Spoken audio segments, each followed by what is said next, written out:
Ration card को नहीं आसला बड़ खबर।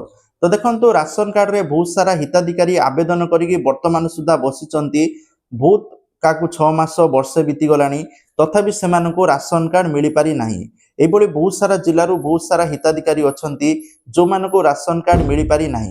तेणु से राशन कार्ड किपर मिल राशन कार्ड जो नुआ नियम अच्छी ठीक भाव में कार्य करुच्ची कि ना ए विषय संपूर्ण इनफर्मेशन आज कहि सहित जदि आपण चैनल नुआ आसती चैनल को सब्सक्राइब कर पाखर ऑल बेल आइकन को दबाई दिंतु लाटेस्ट अपडेट पाई।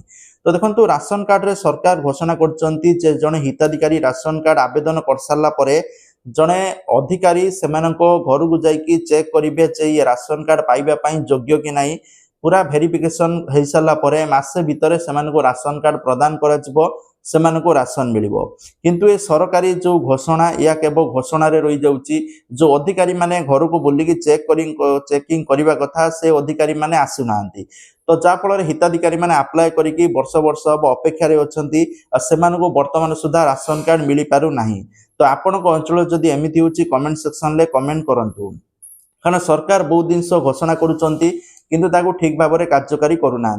तो जाफल प्रकृत हिताधिकारी माने राशन रु वंचित होती राशन पाई पारु ना। तो जदि आपण माने वर्तमान पर्यंत राशन कार्ड आवेदन करके राशन पाई ना कमेंट सेक्शन में कमेंट करेंगे। Thank you. जय जगन्नाथ।